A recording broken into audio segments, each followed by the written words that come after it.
సమావేశం జరిగింది. ఇందులో ఈ యొక్క 6 నెలల యొక్క ఆదాయము అలాగనే వ్యయము చేసుకుంటూ ఏమేమి ఆలోచనలు చేయాలా అనే దాని మీద మార్కెట్ యార్డ్ అధికారులతో కానీ అలాగనే market yard chairman, vice chairman, సభ్యులతో, డైరెక్టర్లతో ఈరోజు కూలంకుషంగా చర్చించడం జరిగింది. అందులో భాగంగా ముఖ్యంగా ఈ యొక్క ఫ్రూట్ మార్కెట్లో శానిటేషన్, ఈ యొక్క వ్యర్థాలను ఎలా తీసేయాల దాని మీద ఒక నిర్ణయానికి రావడం జరిగింది. దాంతోపాటు ఈరోజు నెలకు 50 నుంచి 60 వేల కరెంటు బిల్లు కడుతున్న ఈ మార్కెట్ యార్డ్ని సోలార్ సిస్టమ్ కిందకి తీసుకొచ్చేందుకు దానికి సంబంధించిన ప్రక్రియ మొదలు పెడుతున్నాము. అలాగనే గత మీటింగ్లో కూడా చర్చించడం జరిగింది. అన్నా క్యాంటీన్ అనేది మార్కెట్ యార్డ్లో పెట్టాలా, ఇక్కడికి వచ్చిన పేదోళ్ళు హమాలీలకి 5 రూపాయలతో వాళ్ళ కడుపు నిండా అన్నం పెట్టాలా, పేదోళ్లకు అండగా ప్రభుత్వం ఉంటా ఉంది.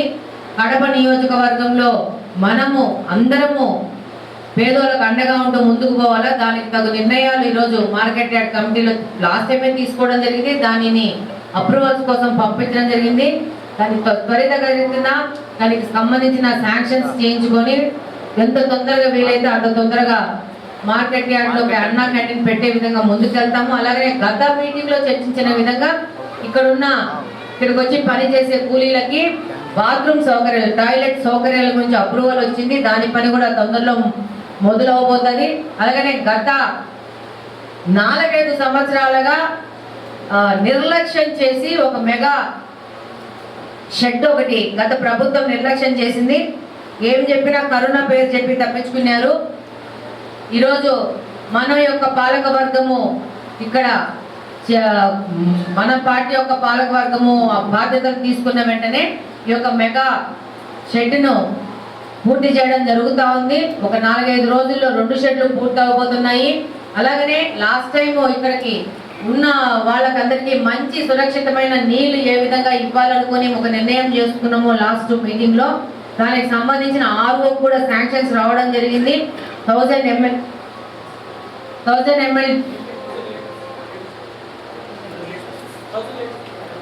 లీటర్స్ మనం 500 పంపిస్తే 1000 లీటర్స్కి శాంక్షన్ అయ్యి ఆ పనులు కూడా దగ్గరలో భూమి పూజ చేసి మొదలు పెట్టడం జరుగుతుంది.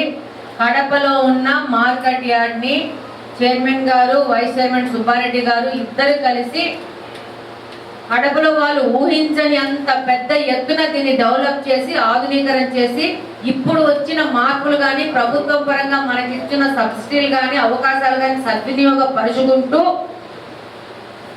మనము ఒక మంచి ఆలోచన చేస్తూ కడపలో ఉన్న ప్రజలకి ఈ మార్కెట్ యార్డ్ని డెవలప్ చేసి ఇవ్వడం అనే కర్తవ్యంతో పనిచేస్తా ఉన్నాము.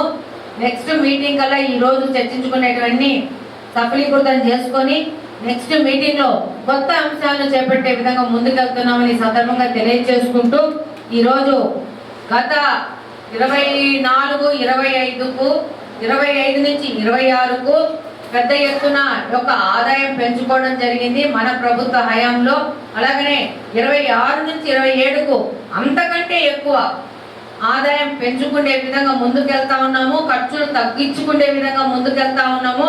దీనికి అంతా మొత్తము మార్కెట్ యార్డ్ పాలక మండలిలోని చైర్మన్, వైస్ చైర్మన్ అలాగనే సభ్యుల యొక్క చెందుతుంది. కాబట్టి వాళ్ళందరినీ ఈ సందర్భంగా అభినందిస్తున్నాను. థ్యాంక్ యూ వెరీ మచ్ పాలక మండలి, మార్కెట్ యార్డ్ కడప పాలక మండలి సభ్యులకు అందరికీ అలాగనే అధికారులకు కూడా థ్యాంక్ యూ వెరీ మచ్ చెప్తా ఉన్నాను. ఇంకా ఏవైనా సమస్యలు మీ నోటీస్కి వచ్చినా కూడా, పాలక మండలి నోటీసులోకి వచ్చినా కూడా వాటిని లిస్ట్ అవుట్ చేసుకుంటే భవిష్యత్తులో ఇంకా పెద్ద ఎత్తున ముందుకు పోయే అవకాశం ఉంటుంది. అలాగే మార్కెట్ యార్డ్ని గ్రీనరీగా చేయాల్సిన అవసరం ఉంది. చాలా డ్రై ఉంది. ప్రతి ఒక్క 10-15 ఫీట్లలో ఒక మంచి పెద్ద చెట్టు వేసి వృక్షం అయ్యే విధంగా కొంచెం పెద్ద ఏజ్ ఉన్న చెట్లు తీసుకొచ్చేసి నెక్స్ట్ ప్రోగ్రాంలో మనం అది స్పెషల్గా ఇక్కడ ఓపెనింగ్ చేసుకున్న ప్రోగ్రాంలో ఈ యొక్క చెట్లను పెట్టడము, దానికి మార్కెట్ యార్డ్ తరపు నుంచి డ్రిప్ ఇరిగేషన్ పెట్టుకొని మనము ఒక సంవత్సరం లోపల మార్కెట్ యార్డ్ రూపురేఖలు సోలార్ ద్వారా, గ్రీనరీ ద్వారా మనం మార్చే విధంగా ముందుకు పోవాలని ఒక లక్ష్యంతో పనిచేద్దామని చెప్పి మనం అందరము టీం వర్క్ చేస్తూ కడప మార్కెట్ యార్డుని రాష్ట్రంలోని ఎవ్వరూ ఊహించినంత మంచిగా, ఆధునీకరంగా, అత్యాధునిక ఫెసిలిటీతో ముందుకెళ్తామని దానికి అంతా ప్రతిజ్ఞ చేస్తున్నామని ఈ సందర్భంగా తెలియజేసుకుంటున్నాను. కడప నియోజకవర్గ ప్రజలకి, కడప జిల్లాలోని ప్రజలకు కూడా ఈ యొక్క ప్రతిజ్ఞ మేము కడప నుంచి చేస్తున్నామని తెలియజేసుకుంటున్నాను. Thank you very